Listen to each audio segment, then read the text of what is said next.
Hello guys! Good day! So, ang content natin ngayon ay gagawa po tayo ng basahan. So, ituturo ko po sa inyo kung paano po ito gawin. Ito. Habang hindi pa tayo naantok, ay ito muna ang gagawin natin. Sige guys, step by step.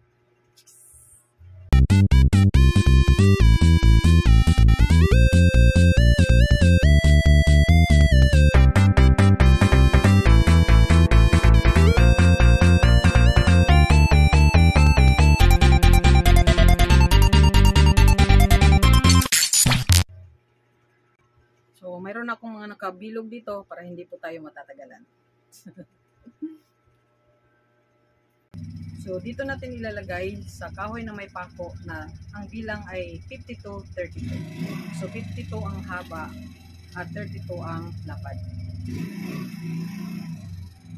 Half inch ang distance ng pako para alam nyo kung gaano kalaki. So, ito po ang standard ng basahan.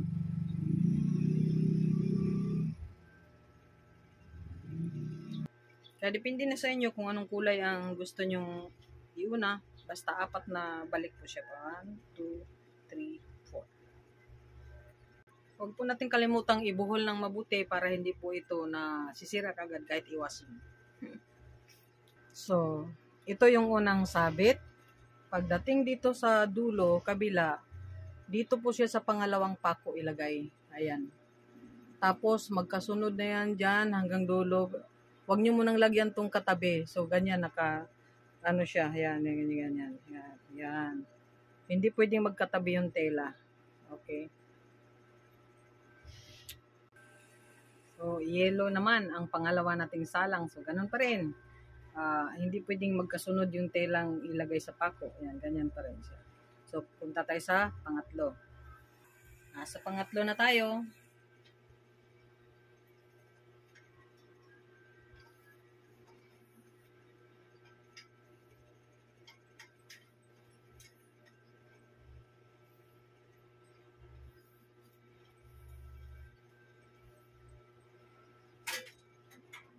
Hanggang sa dulo. Puti yung pang-apat natin. Ito po yung pinakalas.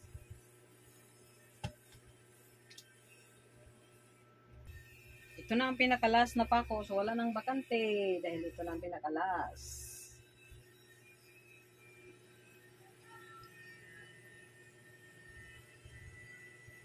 Ganun pa rin hanggang dulo.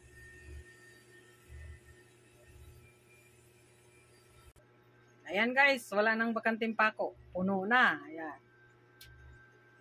Okay, so next step na naman tayo. Dadamputin nyo lang tong nakasabit sa pako. Ilulusot nyo lang dito.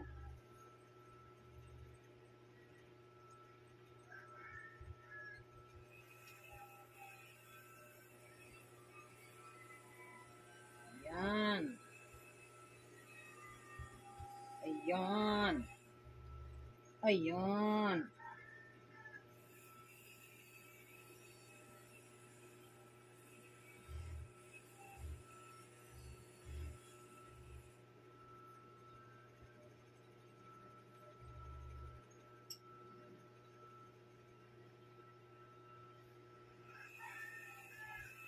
Tapos, isasabit uli. Ayan. So, ganun lang din ang gagawin hanggang dulo. Tapos na. Ito yung natanggal na sa pako. Tingnan mo, lumiit, di ba? So, tanggalin na natin sa pako ito. Tanggalin na natin sa pako, guys. Sintipid na natin yung dulo. Ganito lang to. Kuha ang isa sa pako. Ilusot. Kuha ang isa sa pako. Ilusot. Kuha ang isa sa pako. Ilusot. Yun. Huwag niyong kalimutan bawat kanto. Pigilan niyo muna ng tela para nanatili siyang masikip. Para hindi kawawa yung yung last na side, hindi siya maluwag. Magtanggalan po yun sa pako. O, ganito din sa pangalawang kanto, lagyan nyo rin ng tela para pangpigil lang niya na hindi siya luluwag. Yan, sabit nyo lang. Yan. Gaya nung unang kanto. Ayan o. Lumiit na kasi siya. Kaya ganun lang. Ganun din dito sa pangatlong kanto. Lagyan nyo rin ng tela para mapipigilan siya. Para hindi kawawa yung last part. Magtanggalan po yan lahat sa pako pag walang pigil bawat kanto. Yan. Tanggalan sa pako yan dahil maluluwag na siya. O, ayan. Ang magiging last nitong centipede ay itong green. So, isusuot natin yung green.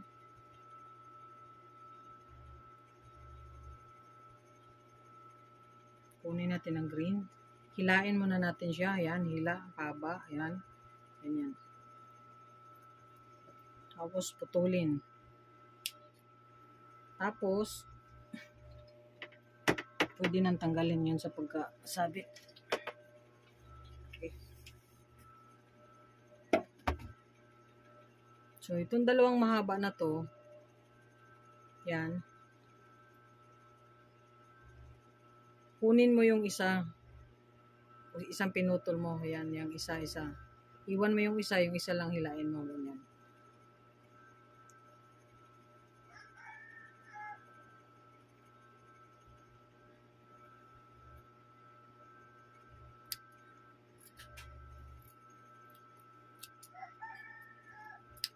Gupitin mo siyang paislant para liliit papuntang dulo. Para pag ibuhol mo siya, hindi siya,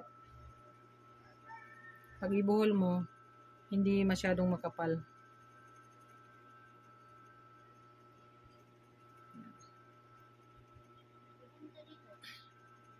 Lain mo, higpitan mo. Tapos, di ba, maluwag siya. So, hanapin mo yung dulo. Yung kasunod niyan, hilain mo lang dito sa bandang gitna para hihigpit na po siya ulit. Yan. So, utay-utay para balance ang ano niya. Higpit.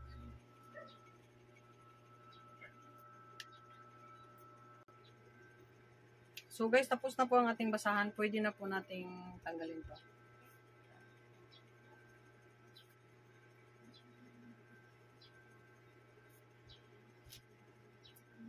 So, thank you for watching, guys. Kung hindi nyo gano'n naintindihan, i-comment nyo lang po sa baba para ipaliwanag ko po sa inyo ang tamang proseso kung paano ginawa. Sige, guys. Thank you. Love you, guys.